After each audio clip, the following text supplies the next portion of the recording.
పాట సంఖ్య 239.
ఆపదలన్నిటి ఆపితివయ్యా, కోడి పిల్లలను కాచెడు పగిది ఆపదలన్నిటి ఆపితివయ్యా, సార్వకాలములయందున నీకే చక్కగా సంస్తుతులాగు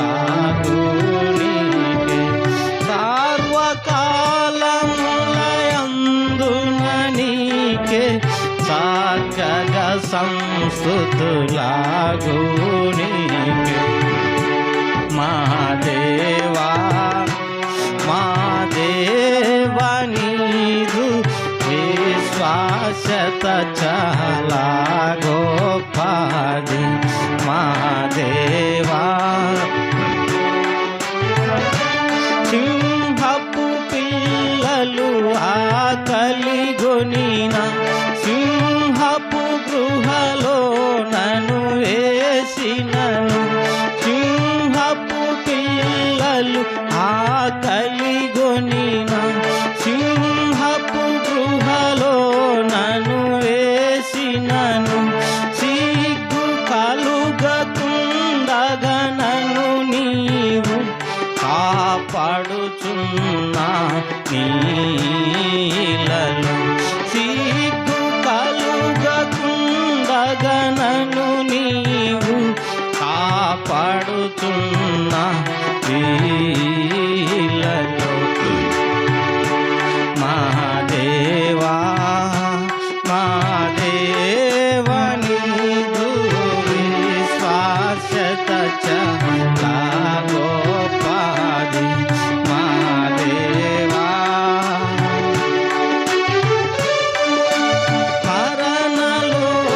మరణలోయలందున నేనున్న తరుణములు నాకు విరోధమైన, మరణలోయలందున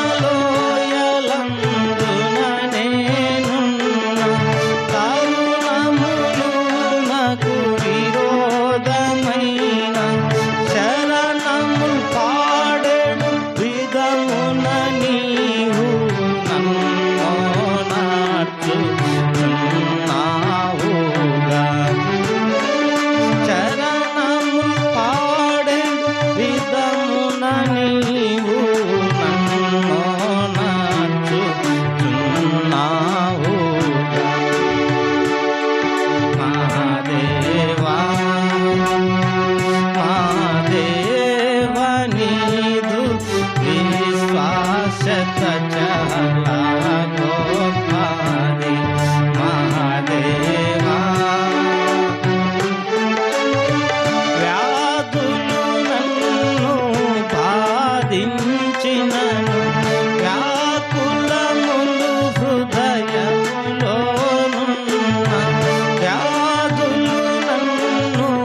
చాలా గొప్పది మా దేవా. పర్వతములు తొలగిన గాని పలువిధ కొండలు తాతరిల్లిన, పర్వతములు తొలగిన గాని పలువిధ కొండలు తాతరిల్లిన, పావనుడా నీదు వెలలేని అట్టి కృప నన్ను విడువదు. హల్లెలూయా. పావనుడా నీదు వెలలేని అట్టి కృప నన్ను విడువదు. హల్లెలూయా. మా దేవా మా దేవా నీదు విశ్వాస్యత చాలా గొప్పది మా దేవా. మా దేవా నీదు విశ్వాస్యత చాలా గొప్పది. పాట పాడుకుంటాం. పాట సంఖ్య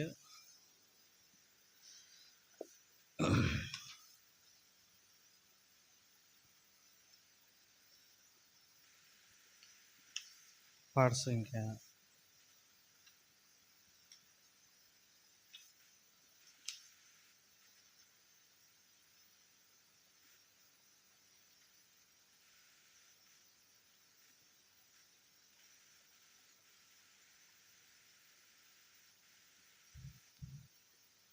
569 కొత్త పుస్తకాల్లో, పాత పుస్తకాల్లో 558వ పాట పాడుకుంటారు.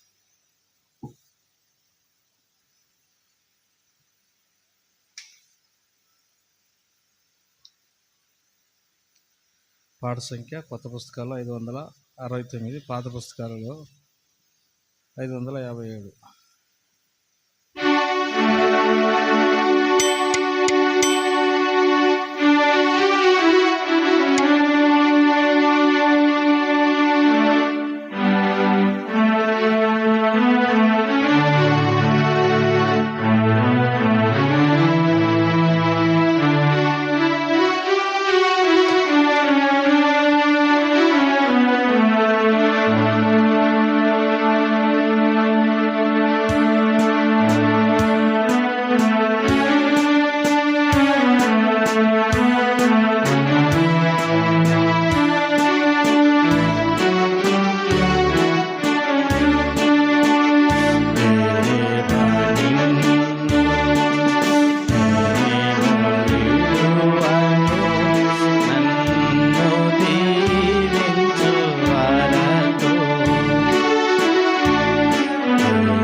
ప్రార్థనలేప్పుడు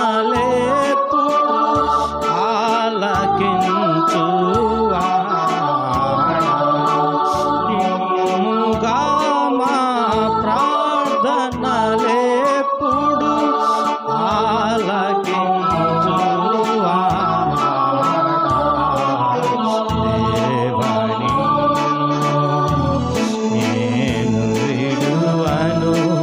నన్ను దీవించు వరకు దేవాని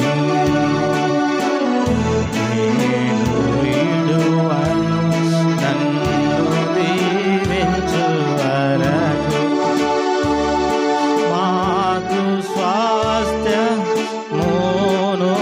నీవు వాక్యము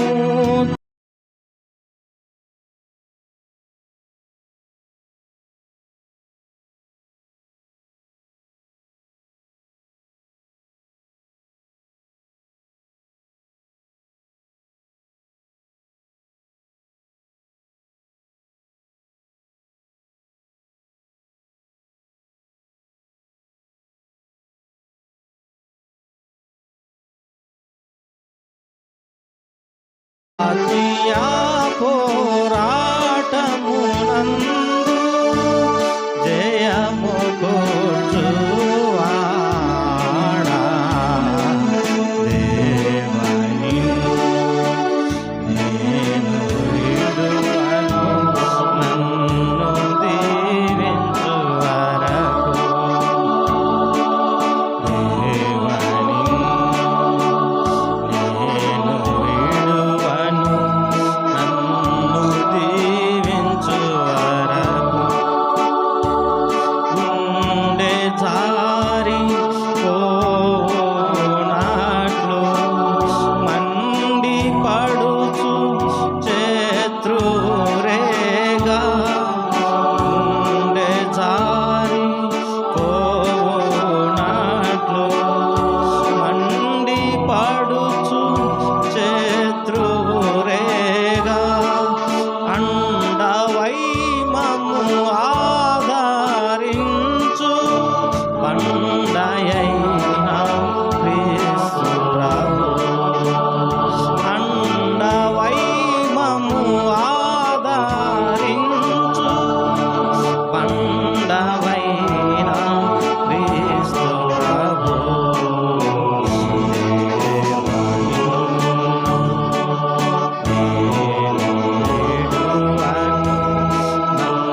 దేవుని వాక్యాన్ని చదువుకుంటాం. ప్రార్థన కొరకై దేవుని వాక్యంలో ఉండి కొరింథీయులకు రాసినటువంటి పత్రిక, మొదటి పత్రిక, కొరింథీయులకు రాసిన మొదటి పత్రిక,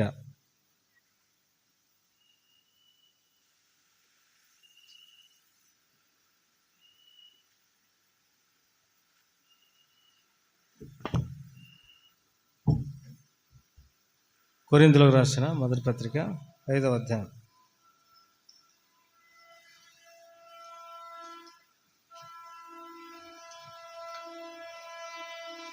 మొదటి నుండి 8 వచనాలు అందరం కలిసి చదువుకుంటాం. మీలో జారత్వం ఉన్నదన్న వదంతి కలదు. మీలో ఒకడు తన తండ్రి భార్యను ఉంచుకున్నాడట. అట్టి జారత్వం అన్యజనులలో జరగదు. ఇట్లుండి మీరు పొంగుచున్నారే కానీ మీరెంత మాత్రం దుఃఖపడి ఇలాంటి కార్యం చేసిన వారిని మీలోండి వెలివేసిన వారు కాదు. నేను దేహ విషయమై దూరంగా ఉన్నాను, ఆత్మ విషయం మౌనంగా ఉండి మీతో కూడా ఉండినట్టుగానే ఇట్టి కార్యములను ఇలాగూ చేసిన వారిని గురించి ఇదివరకే తీర్పు తీర్చున్నాను. ఏమనగా మన ప్రభువైన యేసు దినమందు వారు ఆత్మ రక్షించబడినట్లు శరీరేచ్ఛలను నశించుటకై మన ప్రభువైన యేసుక్రీస్తు నామమున మీరును నా ఆత్మయు మన ప్రభువైన యేసుక్రీస్తు బలంతో కూడి వచ్చినప్పుడు అటు వారిని సాతానునకు అప్పగింపవలెను. మీరు అతిశయించటం మంచిది కాదు. పులిసిన పిండి కొంచెమైనను ముద్దంతయు పులియజేయునని మీరు ఎరుగరా? మీరు పులిపిండి లేని వారు గనక కొత్త ముద్ద ఒకటికై ఆ పాతదైన పులిసిపిండిని తీసి పారవేయడి. ఇంతేకాక క్రీస్తు అను మన పస్కా పశువు వధింపబడెను కనుక పాతదైన పులిపిండితోనైనను దుర్మార్గతయు దుష్టత్వమును పులిపిండితోనైనను కాకుండా నిష్కాపట్యమును సత్యమును పులియని రొట్టెతో పండుగ ఆచరిద్దాం. ప్రభు సాయం కొరకై మనం ప్రార్థన చేసుకుంటాం.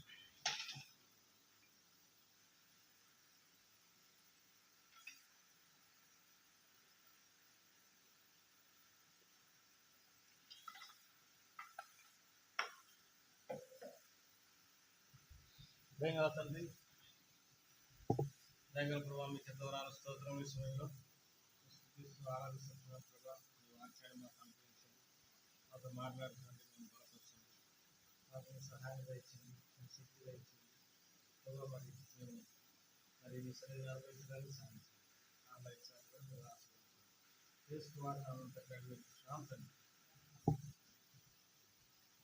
చదువుకున్న ఈ వాక్య భాగాన్ని ప్రభువారు మన కొరకై మరి దీవించి ఆశ్రయించును గాక. పౌలు కొరింథీ సంఘానికి పత్రిక రాసినాడు. 2 పత్రికలు రాసినాడు. పౌలు కొరింథీయులకు రాసిన మొదటి పత్రిక, 2వ పత్రిక. కొరింథీలో ఉన్నటువంటి ప్రజలు, కొరింథు అనేది ఒక పట్టణం. అయితే మరి ఆ పట్టణంలో అకుల, ప్రిస్కిల, తర్వాత తిమోతి,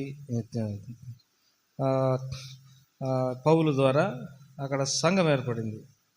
అకుల, ప్రిస్కిల ఇంట్లో సంఘం ఏర్పడింది. కాబట్టి సంఘం అంటే అర్థం ఏంటిదంటే క్రీస్తు ప్రభువారు తన స్వరక్తం ఇచ్చి కొని మరి చేర్చుకున్నటువంటి ప్రజల సమూహాన్ని మనము సంఘం అంటాం. ఇంకా వారిని యాజకులు అని అంటాం. తర్వాత దేవుని రాజ్యం అని అంటాం. ఈ మాట ప్రకటన గ్రంథంలో రాయబడింది. పౌలు తర్వాత అకుల, ప్రిస్కిల వీరందరూ కష్టపడి అక్కడ పనిచేసినప్పుడు మరి అక్కడ అనేకులు రక్షించబడినారు. అందుకే దేవుడు కూడా ఏమంటాడంటే, ఆ మాట దేవుని వాక్యంలో చదువుకుంటాం. అపోస్తల కార్యములు 18వ అధ్యాయం. అపోస్తల కార్యములు 18వ అధ్యాయం మొదటి వచనం. అటు తర్వాత పౌలు ఏథెన్సు నుండి బయలుదేరి కొరింథునకు వచ్చి అతని భార్య అయిన ప్రిస్కిల్లాను కనుగొని పొంతు వంశీయుడైన అకుల అను ఒక యూదుని అతని భార్య అయిన ప్రిస్కిల్లాను కనుగొని వారి వద్దకు వెళ్ళాను. యూదులందరూ రోమ విడిచి వెళ్ళిపోవాలని క్లౌదియా చక్రవర్తి ఆజ్ఞాపించినందున వారు ఇటల నుండి కొత్తగా వచ్చిన వారు వృత్తికి డేరాలు కుట్టువారు. పౌలు అదే వృత్తి గలవాడు గనక వారితో కాపురం ఉండెను. వారు కలిసి పని చేయుచుండిరి. అతడు ప్రతి విశ్రాంతి దినమున సమాజ మందిరంలో తర్కించు యూదులను గ్రీసు దేశస్తులను ఒప్పించుచుండెను. ఆకుల ప్రిస్కిల అనే వారి ఇంటి దగ్గరికి వచ్చినాడు. వారు డేరాలు కుట్టేవారు. పౌలు అదే వృత్తి గలవాడు గనక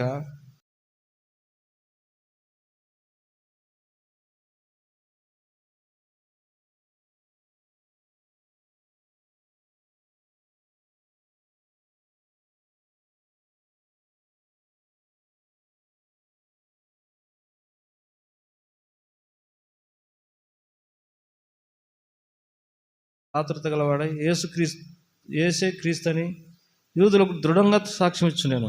వారు ఎదురాడి దూషించినప్పుడు అతడు తన వస్త్రములను దులుపుకొని, మీ నాశనానికి మీరే ఉత్తరవాదులు, నేను నిర్దోషిని, ఇక మీదట అన్యజనుల యొద్దకు వెళ్ళిపోదునని వారితో చెప్పి అక్కడ నుండి వెళ్ళి దేవుని యందు భక్తి గల తీతియు తర్వాత యూస్తు అని ఒకని కనుగొని ఇంటికి వచ్చాను.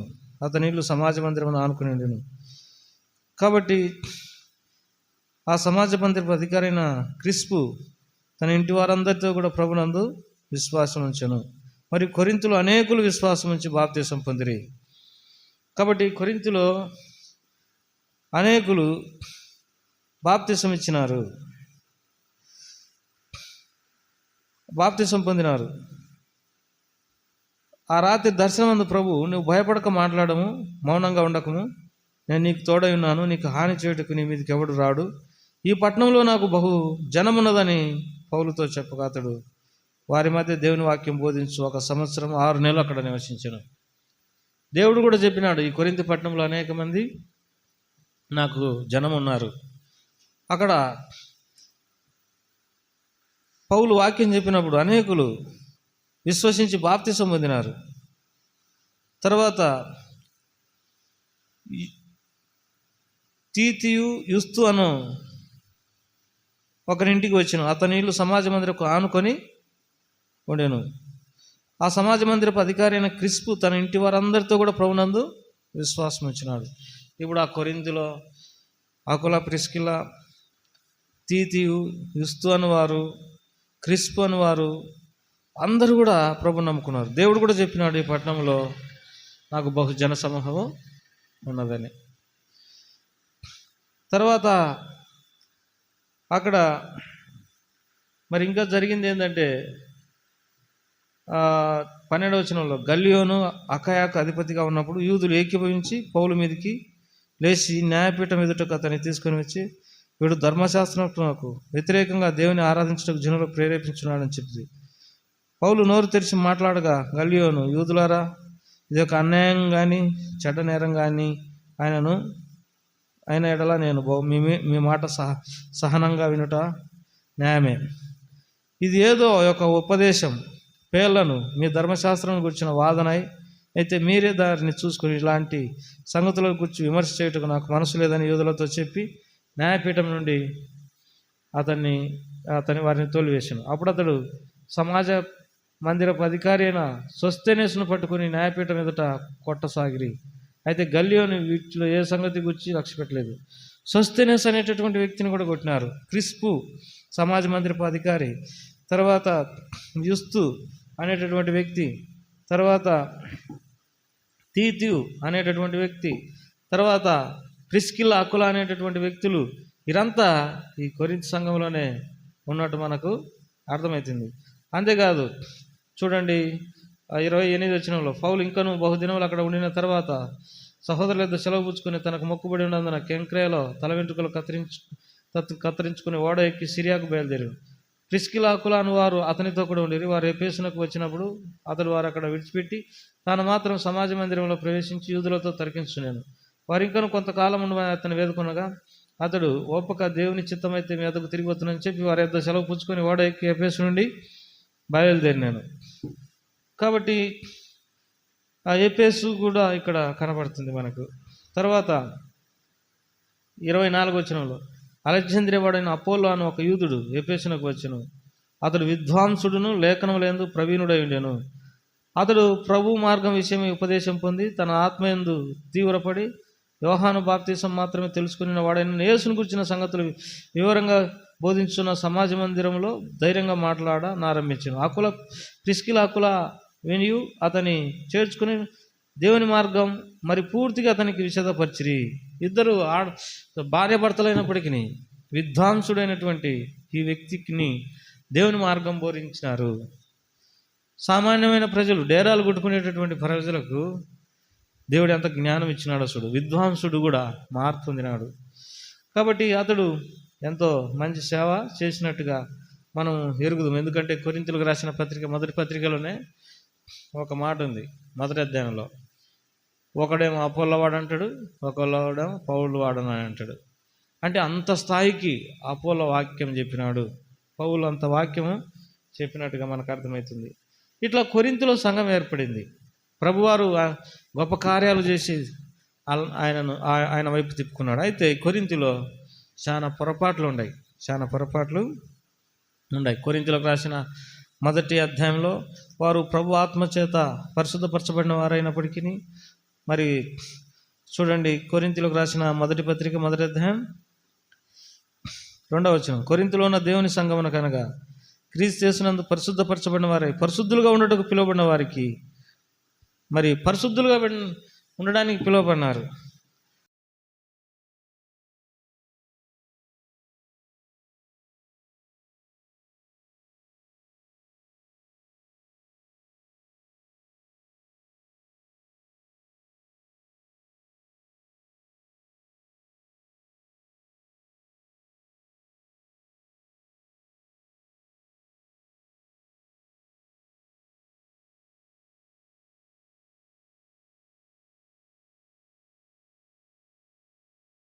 ఉండరు కానీ ఏక మనస్సు లేదు. వాళ్ళలో కక్షలు ఉన్నాయి, భేదాలు ఉన్నాయి. ఏ విషయంలోనంటే ఒకడేమో నేను అపోల్లో వాడని అంటాడు, మరొకడేమో నేను కేఫా వాడని అంటాడు, ఇంకొకడు క్రీస్తు దాసుడనని చెప్పుకొనుచున్నారు. అంటే వీళ్ళు మనసులను బట్టి విడిపోయినట్టుగా ఉంది. అందుకే దేవుడు మరి పౌలు ఏమన్నాడంటే చూడండి, ఆ మాట చదువుకుంటాం. 12వ వచనంలో, క్రీస్తు యోజింపబడి ఉన్నాడా? పౌలు మీ కొరకు సిలువ వేయబడిన పౌలు నామమున మీరు బాప్తిసం పొందిరా? మనము ఎవరి నామమున బాప్తిసం పొందలేదు.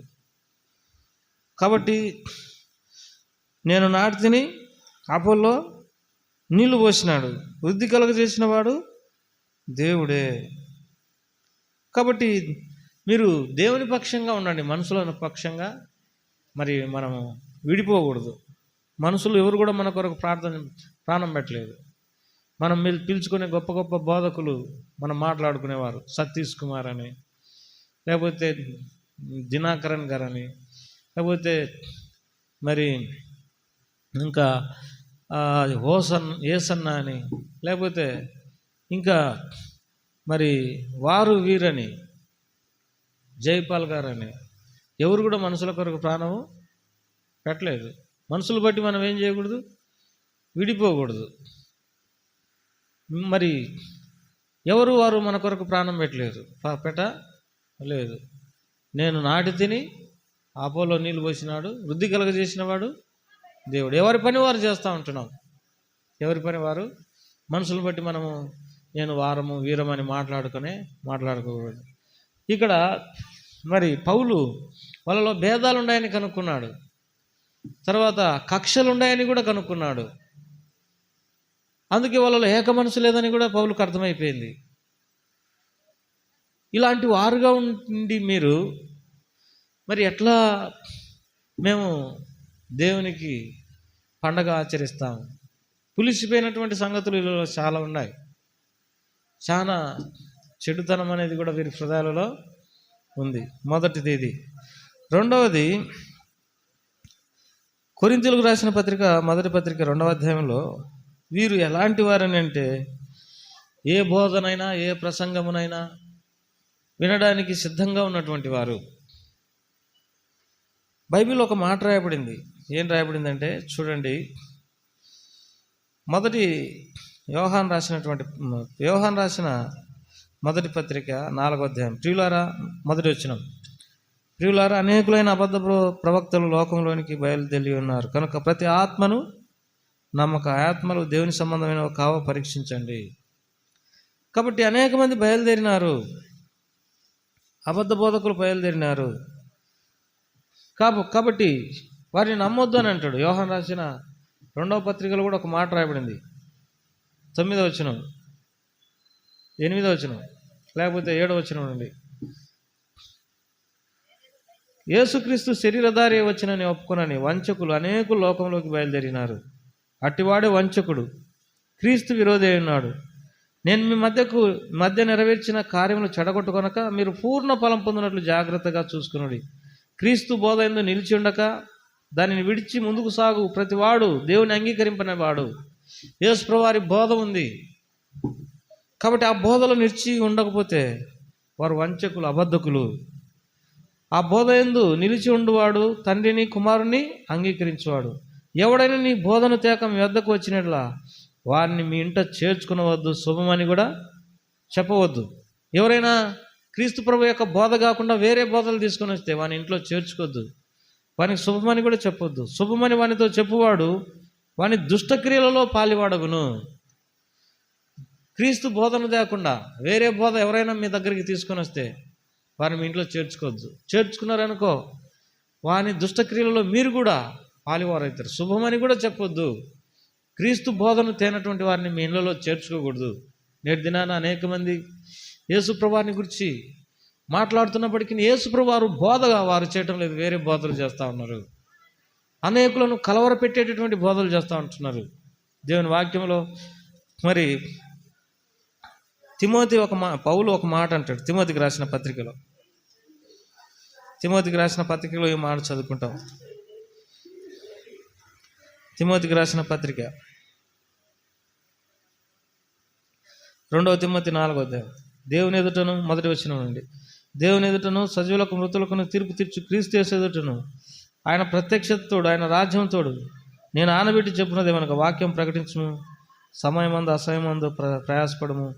సంపూర్ణమైన దీర్ఘశాంతమును ఉపదేశించు, ఖండించుము, గద్దించుము, బుద్ధి చెప్పు. ఎందుకనగా జనులు హితబోధను సహింపక దురచెవులు గలవారై తమ స్వకీయ దురాశలకు అనుకూలమైన బోధకులను తమ కొరకు పోగు చేసుకున్నారు. ఈ దినాలలో ప్రజలు దురద చెవులు కలిగినటువంటి వారై ఎవరైతే అనుకూలంగా బోధ చేస్తారో వారిని తమ కొరకు సమకూర్చుకున్నారు.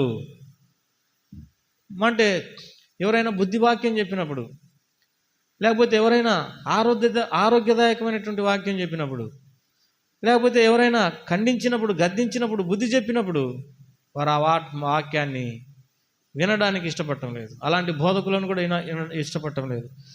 దురద చెవులు కలిగినటువంటి వారై కల్పనా కథలు ఎవరైతే చెప్తారో వారి వైపు తిరుగుతుంటున్నారని పౌలు అన్నాడు. కల్పనా కథలు, లోకంలో ఏదేదో జరిగిన కల్పించి చెప్పే కథలకు చెవి ఎగ్గేటటువంటి వారుగా ఉన్నారు. కాబట్టి రెండవ పొరపాటు ఏంటిదంటే ఈ కొరింథీలో ఉన్నటువంటి సంఘానికి మరి సరైన బోధ అంటే ఏదో తెలియదు. ఎవరైనా బోధకులే అనుకుంటారు, ఎవరైనా సేవకులే అనుకుంటారు, ఎవరైనా పాస్టర్లే అనుకుంటారు. అందుకేమంటాడంటే 1 కొరింథీ 2వ అధ్యాయంలో, మరియు బలహీనతతోనూ భయముతోనూ ఎంతో వణుకుతోనూ మీ యొద్దనుంటిని. మీ విశ్వాసం మనుషుల జ్ఞానమును ఆధారం చేసుకొనక దేవుని శక్తిని ఆధారం చేసుకుని ఉండవలెనని నేను మాట్లాడినను స్వార్థ ప్రకటించినను జ్ఞానయుక్తమైన తీయని మాటలు వినియోగింపక. జ్ఞానయుక్తమైనటువంటి తీయని మాటలు మాట్లాడి ప్రజలను తమ వైపు తిప్పుకునేటటువంటి వారుగా ఉన్నారు. తర్వాత నేను మాట్లాడినను స్వార్థ ప్రకటించినను జ్ఞానయుక్తమైన తీయని మాటలు వినియోగింపక పరిశుద్ధాత్మయు దేవుని శక్తియు కనుపరచు దుష్టాంతంలోనే వినియోగించి తిని. ఎక్కువ కల్పనా కథలు చెప్తే, ఎక్కువ నవ్విస్తే, తీయని మాటలు చెప్తే వాళ్ళు మంచి ప్రసంగికులుగా చలామణి అవుతా ఉన్నారు. ఎవరైతే సరైన వాక్య గ్రహింపు లేదో వారు ఇలాంటి మాటలను వినేటటువంటి వారుగా ఉన్నారు. ఈ కొరింథీలో కూడా అదే జరిగింది. 6వ వచనంలో, పరిపూర్ణులైన వారి మధ్య జ్ఞానమును బోధించున్నాను, అది ఈ లోక జ్ఞానం కాదు, నిరర్ధకులకై పోవచ్చున్న ఈ లోకాధికారుల జ్ఞానం కాదు, కానీ దేవుని జ్ఞానం మర్మమైనట్టుగా బోధించున్నాం. ఈ జ్ఞానం మరుగై ఉండెను, జగదుత్పత్తి ముందుగానే దీన్ని దేవుడు తన మహిమ నిమిత్తము నియమించను. దేవుని జ్ఞానాన్ని బోధిస్తుంటున్నాం, ఆ మర్మమైన క్రీస్తు ప్రభువారిని బోధిస్తుంటున్నాం. దేవుని జ్ఞానాన్ని బోధించేటటువంటి వారు కాదు, ఈ లోక జ్ఞానం బోధించడం లేదు. మేము దేవుని జ్ఞానం బోధిస్తున్నాం. అయితే ఈ సంగతులు ఆత్మీయులకే అర్థమవుతాయి, ప్రకృతి సంబంధులకు లోకస్తులకు అర్థం కావని కింది వచనాల్లో మాట్లాడుతూ వచ్చినాడు. ఇది వాళ్ళలో ఉన్నటువంటి రెండవ పొరపాటు, కొరింథీలో ఉన్నటువంటి పొరపాటు. 3వ అధ్యాయంలో 1వ వచనంలో, 2 కొరింథీ 3వ అధ్యాయం 1వ వచనంలో, సహోదరులారా, ఆత్మ సంబంధమైన మనసుతో మాట్లాడినట్టు నేను మీతో మాట్లాడకపోతే శరీర సంబంధులైన మనుషులని క్రీస్తునందు పసిబిడ్డలని మీతో మాట్లాడవలసి వచ్చును. వీళ్ళు ఆత్మీయంగా పసిబిడ్డలు. ఎంత బలహీనమైన సంఘమో చూడండి. దేవుడు వారిలో కార్యం చేసినప్పటికీ వారిలో బలమైనటువంటి అర్థం చేసుకునే శక్తి లేదు దేవునిని. పసిబిడ్డలు ఆత్మీయంగా. పెద్ద పెద్ద సంగతులు వీరికి అర్థం కావు. కాబట్టి ఈ దినాల్లో కూడా ఎంతోమంది పసిపిల్లలు ఉన్నారు దేవునిలో, వారికి దేవుని సంగతులు అర్థం కావు. 4వ అధ్యాయంలో పౌలు ఒక మాట అంటాడు, దేవుని రాజ్యం మాటలతో కాదు. ఎక్కువ మాట్లాడేటటువంటి వారుగా ఉన్నారు ఈ కొరింథీలో ఉన్నటువంటి వారు. అనేక మాటలు మాట్లాడతారు. కానీ దేవుని రాజ్యం ఎలాంటిదండి అంట, దేవుని 19 వచనం, 4:19, ప్రభు చిత్తమైతే త్వరలోనే మీ వద్దకు వచ్చి ఉప్పొంగుచున్న వారి మాటలను కాదు, వారి శక్తిని తెలుసుకుందాం. దేవుని రాజ్యం మాటలతో కాదు, శక్తితోనే ఉన్నది. దేవుని రాజ్యం మనం మాట్లాడుకున్నంతగా, పాట పాడుకున్నంతగా, ప్రార్థనలు చేసినంతగా ఉండదు. శక్తి, లోపల శక్తి ఉండాలి. కాబట్టి దేవుని శక్తిని కలిగినటువంటి వారుగా ఉండండి మీరు అని పౌలు ఈ కొరింథీ సంఘాన్ని మాట్లాడుతూ వచ్చినాడు. 5వ అధ్యాయంలో, మీలో జారత్వం ఉన్నది, ఈ సంగతి నాకు వినబడింది. ఒకడు తన తండ్రి భార్యను ఉంచుకున్నాడంట. ఇట్టి జారత్వం అన్యజనుల్లో కూడా చేయరు. మీరెందుకు ఇట్లాంటి పనులు చేసినారు? ఇట్లాంటి పని చేసి కూడా మీరు ఖండించరు. నేనైతే దూరంగా ఉండి ఖండిస్తుంటున్నాను, తీర్పు తీరుస్తుంటున్నాను. మీలో పులిసిన పిండి ఉంది. పులిసిన పిండి ముద్దంతయు పులియజేస్తుంది. కాబట్టి దేవుని వాక్యంలో రాయబడి ఉన్నట్టు ఆ పులిసిపోయిన ఆ పిండిని తీసేయండి. దుర్మార్గతయు దుష్టత్వంతో కాక నిష్కపట్యమైన సత్యమును పులియని రొట్టెలతో పండుగ ఆచరిద్దాం. కాబట్టి పండగ ఆచరించాలా పవిత్రంగా. దుర్మార్గతతో దుష్టత్వంతో కాక పవిత్రంగా ఆచరిస్తాం. నిష్కాపట్యంగా మన పండగను ఆచరిస్తాం. కాబట్టి పండగ జరుపుకునేటటువంటి వాళ్ళు ముందుగా తమ హృదయంలో ప్రభు రక్తం చేత, ప్రభు ఆత్మ చేత కడగబడినటువంటి వారై ఉండాలి. అటు వారికి నిజమైనటువంటి సంతోషాన్ని ఇస్తుంది పండగ అని ఈ కొరింథీలకు రాస్తూ వచ్చినాడు పౌలు. అనేక సంగతులు వీరి గురించి రాస్తూ వచ్చినాడు. వీరు ఎన్నో పొరపాట్లు చేసినట్టుగా ఆయనకు అర్థమైంది. కాబట్టి బలహీనంగా ఉన్నారు, బలంగా ఉండండి. దేవుని శక్తి మీద ఆధారపడండి. భేదాలు కలిగి ఉండకండి, కక్షలు కలిగి ఉండకండి. దేవుని బోధన మీరు అర్థం చేసుకోండి అని పౌలు ఈ సంఘస్థులకు చెలవిస్తూ వచ్చినారు. మనం కూడా ఆ రీతిగా ఉండడానికి ప్రభు సహాయపడినట్లుగా ప్రార్థన చేసుకుంటాం. ప్రార్థన చేసుకోవచ్చు.